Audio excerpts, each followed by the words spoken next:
Hey guys, this is Colbert Tech Repair, and today I'm going to be showing you how to build a PC. Now we have all of our components spread out here on the front of the table. We have our RAM, which is Corsair Vengeance 1600 megahertz RAM. We have our processor, which is an AMD FX 8350. We're using the stock heat sink. I'll explain that later.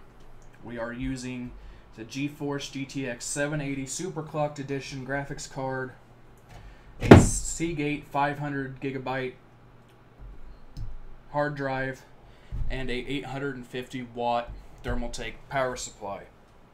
Now the test bench we are using is an HSPC Top Deck test bench. I've already got it built, and the motherboard is an AMD Sabertooth 990FX motherboard. Now I will go ahead and show you how to install your RAM. Now, RAM itself is very easy to install. Most don't have the fancy heat sinks like these have. But all you have to do on your motherboard, there will be two slots. Actually, well, there are 4 slots, but there will be 2 slots that are the same color. But what you want to do is match the colors. If you have only 2 sticks of memory, it'd be channel 1 and channel 3, or channel 2 and channel 4. Now, as you can see here, the gap matches up right here, so that's how you would insert the RAM. All you do is you just take the RAM, you seat it in on both sides until you hear the click. Once you hear the click, your RAM is fully secured. Now, since this dual channel runs in 1 and 3, we will insert the second stick of RAM with the gap in the same place and push down until you hear it click. And now you've just installed your first set of RAM. Now what we're going to do is install the CPU. Now for this, I will turn my test bench sideways so you'll be able to see it a little bit easier. As you can see here, this is the motherboard socket. This is an AMD AM3 Plus socket. Is that fine? This is an AM3 Plus socket. We are using the AMD FX processor. Now, as you can see on the processor itself, there are a bunch of little pins there.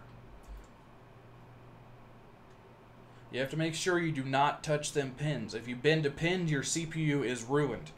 But they make it easy for you to install. As you can see here, in the top corner, there is an arrow. It is also on the top of the CPU.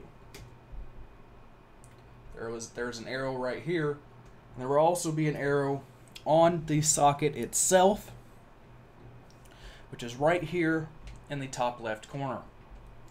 So all you do is match up the arrows, drop in the CPU lightly, do not put any pressure, and just lay down the arm.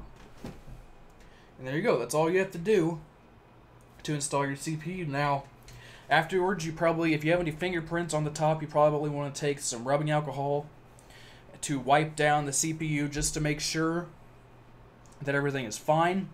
Because if there's any fingerprints on the top of the CPU, it can interfere with the way the heat dissipates. Now we're going to be moving on to the heat sink. This is the stock AMD heat sink that came with my processor. I'm using it to start out with because I'm going to be benchmarking the heat sink in the future. So what we're going to do here is this motherboard has a place on it for a CPU fan. So I'm going to go ahead and install the CPU fan header right here. And now to mount this, this already has thermal paste applied, so you do not need to add your own thermal paste. On most processors, if you are putting on a heat sink, you would take about a grain of rice, would be the size of the thermal paste, and then you'd spread it across the CPU and then mount the heat sink. And all we have to do is set this down onto the CPU and put these arms around the arms on the bracket itself.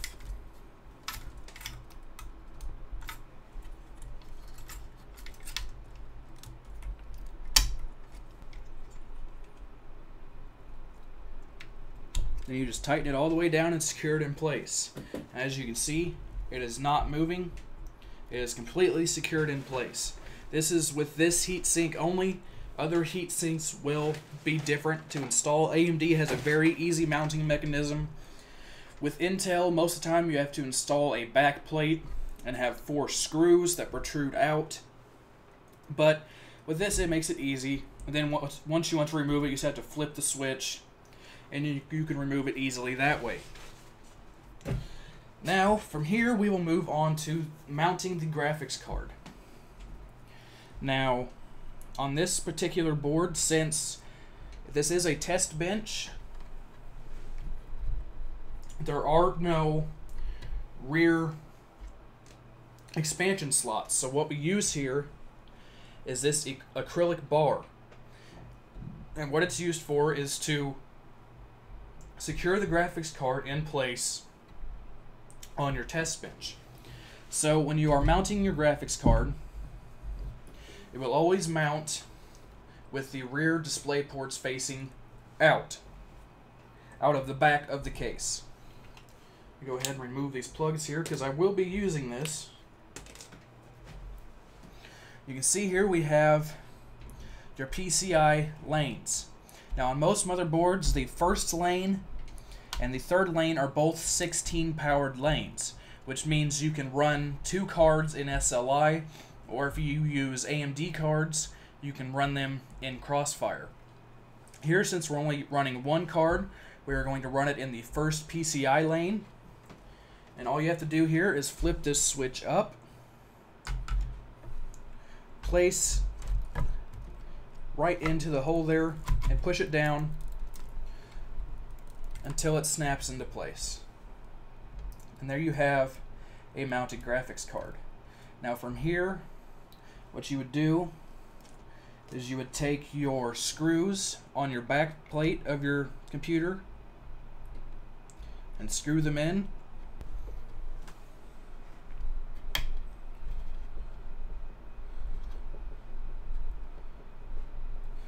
And there you have it. The graphics card is completely stable. It's not going to be going anywhere. The rear I/O ports are facing out the back of the case. That is where the fans will exhaust all the heat from. And on this graphics card, it sometimes does exhaust a little bit of heat out the top of the case, but I do not have to worry about this since this is an open bench. I have no issues with this. So after this, we are going to mount the hard drive.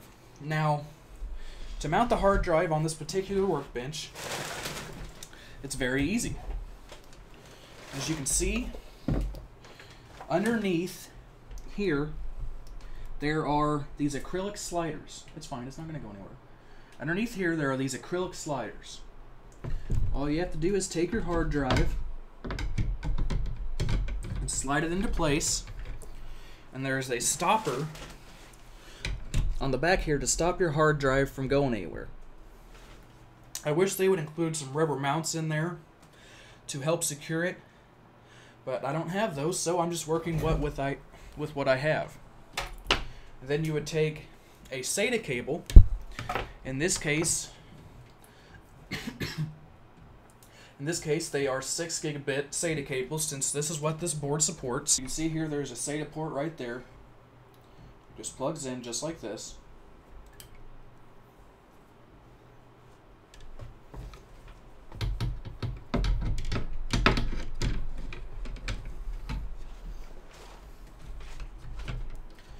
And then from there, you would run that into the side here. I don't know what that was. But you would run that into the side here into one of your SATA ports. Now, I recommend running into the 6 here. These are the ones that are with the motherboard's controller. These over here use a separate controller. So all you do is you just take it, you line up the angle, and pop it right in. And now your hard drive has been installed. Now comes the fun part. Running power to all your components. Now, a lot of people do have issues running power to their components, but it's a fairly simple process. I will go over that with you here. On the back of your power supply, you have a power switch which turns on and off, and you have your insert for your power supply cable.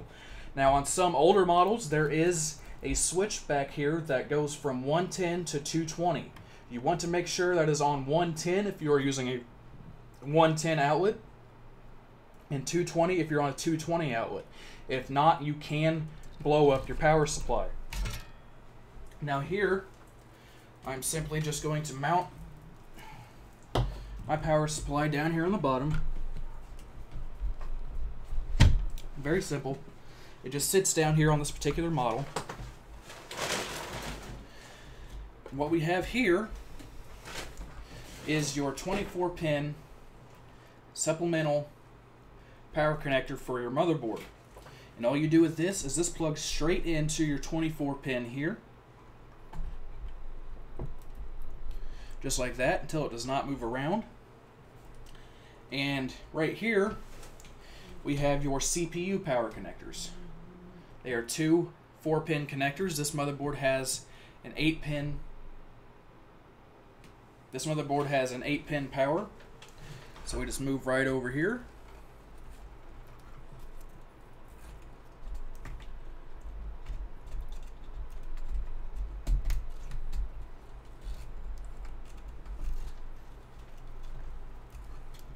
And plug those right in. Eventually.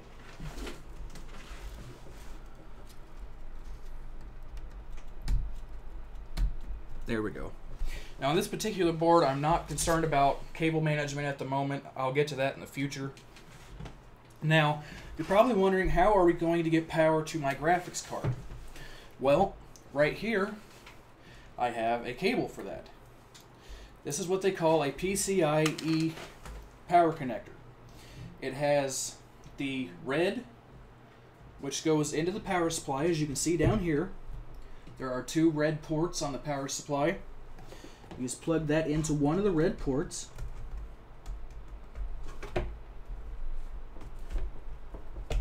Just like that.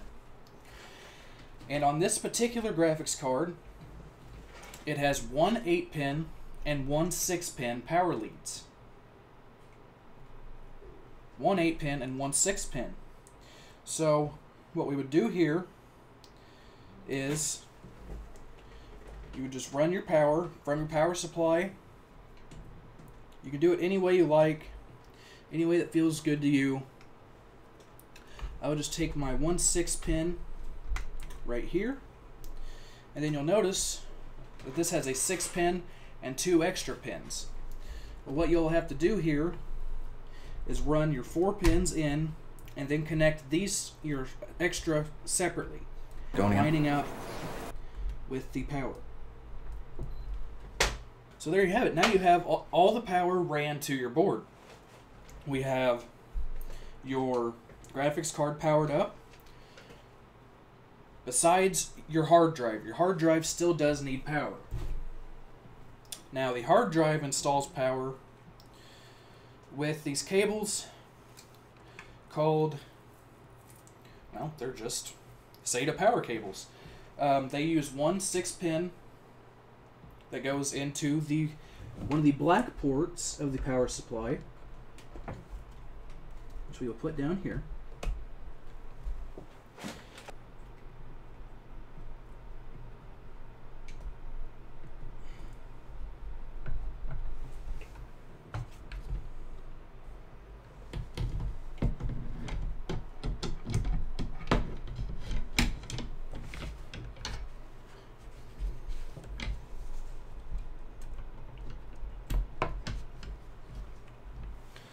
Alright, so now we have, to wrap up what we have so far, we've installed our RAM in dual channel configuration. We've installed our CPU. We've installed the CPU cooler and the fan. We have installed our graphics card and ran power to it. We have installed our hard drive down on the bottom. And we have installed the power and SATA going to the hard drive. Also, with our power supply, we have installed the main board power and the CPU power.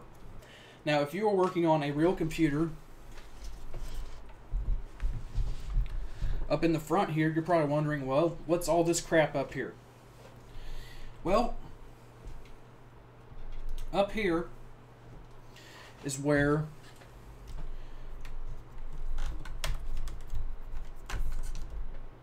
just gonna have to be that way. Up here is where all of your front power connectors will be. Your reset switch, your power switch, and your hard drive LEDs. Your communication hub to your front panel. Clear your CMOS jumper if you ever need to. Hope to God you don't. You have two USB 2.0 hubs, a TPM header, a TB header, and your front panel audio. Now, since this is not used in a case, I have these little handy-dandy connectors here. And what they are used for is to replace what I do not have on my board. So, what I do here is for power LED, I would just go right here, plug that in for my power LED. My reset switch would go right here.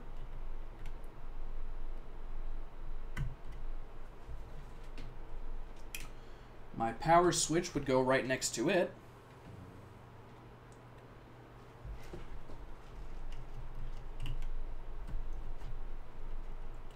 Oops, it's backwards.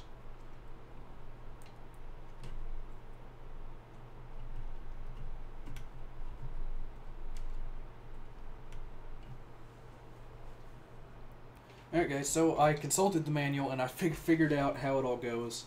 This is the hard drive LED. This is your power LED. The speaker is back here.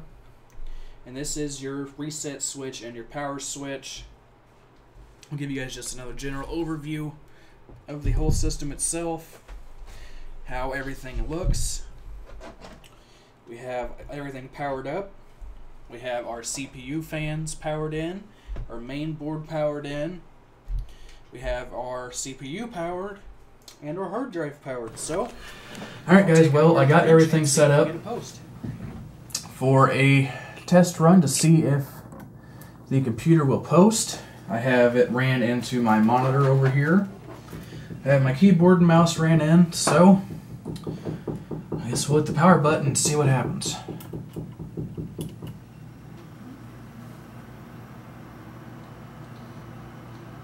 It's looking good so far. All our fans are running.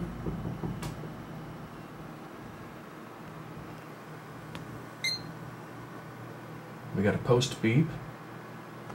Let's hit F2 here. And there we go. We got a successful post. So, while I'm here, I guess I can show you the BIOS real quick. You've never seen one of these before. This is your BIOS. Now what I'm going to do here is I'm just going to leave everything like it is. But I'm a little advanced, so I'm going to go into all this stuff here just to make sure everything's set up like it needs to be. I'm going to leave everything at stock right now. It's at 16. That's fine. It's fine. Enabled tool. No. Oh, yes. Alright, well. Let's reset and let's see if we can get into Windows. Is that fan blowing? Yeah. There's some things to note. As you can see here, our main fan is blowing onto our VRMs. Our CPU fan is blowing, and you can't see it, but our GPU fans are blowing as well. So everything is powered. And our power supply, it is blowing. I can feel it. So, we'll just see what Windows decides to do. I cloned my OS. And we'll see if I can get in here. It might blow up here for a minute because of drivers and whatnot, but...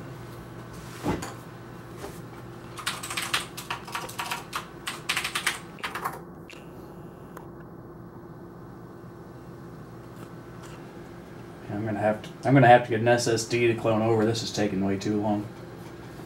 I'm used to my SSD on my main system booting into Windows in like 10 seconds.